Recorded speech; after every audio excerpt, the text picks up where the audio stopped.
A very warm welcome to the Gavel. I am Lanre Lasese. Ordinarily, this should have been a very quiet week. Federal legislators are officially on recess. But the week dawned with news that the lawmakers may reconvene to consider some pending legislative issues, such as the budget of the Independent National Electoral Commission for the 2019 general elections. But it became clear that both chambers will not be reconvening. Instead, the joint Senate and House of Representatives committees on electoral matters will be meeting with officials of the Independent National Electoral Commission. We have details of that meeting that spanned over 3 days this week. We also have an interview with the chairman of the House Committee on Public Procurement on the activities of the committee and steps being taken to modernize the country's procurement process. Let's begin with the report of the budget defense session for the 2019 general elections.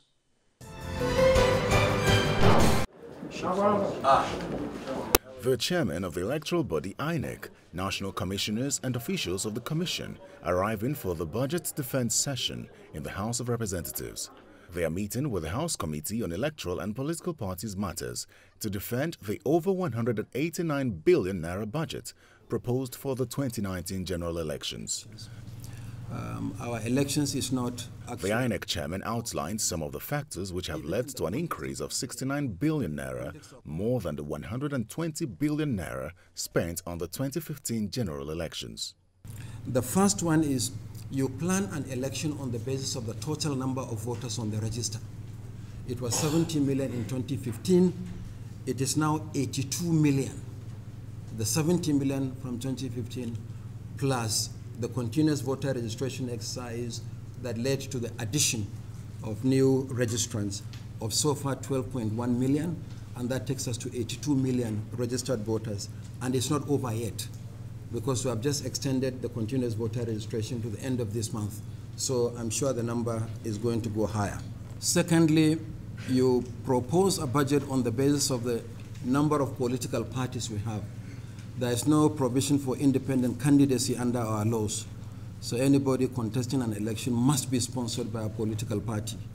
We have 91 political parties. With 91 political parties, certainly the size of the ballot paper is going to increase. Examining the major activities in the 2019 general election budget proposal. Printing of ballot papers, 31.49 billion naira. Printing of result sheets, 4.356 billion naira. Security at elections, 1.866 billion naira. Monitoring party congresses and primaries, 630 million naira. Campaign finance tracking and reporting, 160 million naira. And prosecution of electoral offences, 25 million naira. Our elections is not... According to the electoral umpire, the cost for the coming election is, however, not the highest compared to other countries. If you denominate the entire cost in dollar terms, and that is what is used globally as a benchmark for determining cost of elections, our elections is not actually the most expensive. Even in the context of Nigeria, in the context of our sub-region, in the context of our region, Africa, and perhaps also in the context of emerging or developing democracies worldwide. The lawmakers raised some concerns, like the feeding of security officials and the possible cost implication of the election being postponed. So we made a simple provision of 1,000 naira per token per security personnel for election, but because of the number, it comes up to the figure that it has come to. It's simply unimaginable that our own ad hoc staff will be eating, while the police that are supposed to protect our staff and the processes are just looking at us. We don't envisage any postponement of the election. Honestly, we have not even taken that into consideration at all. On the same day, the INEC chairman also met with the Senate Committee on INEC to examine the commission's budget for the 2019 elections.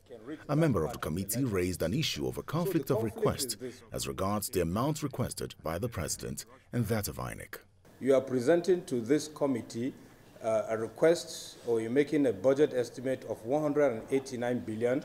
Meanwhile, Mr. President is asking for 143 billion. So which of these two estimates do you suggest that this committee should consider? INEC requested for 189 billion. Yes.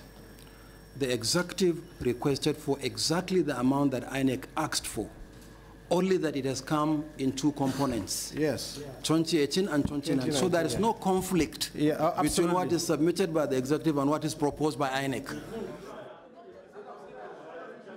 The discussions with the INEC chairman continued the next day as he was hosted to a joint National Assembly Committee meeting. However, they failed to reach a consensus. This is a special election budget. On the third day, the Minister of Budget and National Planning was invited to clarify certain disparities in the letter presented by President Muhammadu Buhari. When Mr. President considered the funding constraints, we now the Budget Office now looked through that budget and said, okay, are there aspects of this budget which they are not actually going to spend in 2018, which they are going to spend in 2019, between January and February 2019? And those elements were put for the 2019 budget. The major bone of contention was why a part of the supplementary budget was moved to the 2019 budget. We would have no objection whatsoever to your appropriating the full amount, the 189 billion, so that you don't have to now reconsider this for the 2019 budget. That would mean that we would not include the 45 billion in the 2019 budget, which we are preparing now. After the meeting, the legislators resolved to deliberate on the budget at an undisclosed date, after which it will be sent to the appropriation committees of both houses. The appropriations committees will be expected to scrutinize the budget and decide the source of its funding. Now, it appears this issue will be pending till next week. Hopefully, it will be resolved quickly, as the general elections are about 180 days away.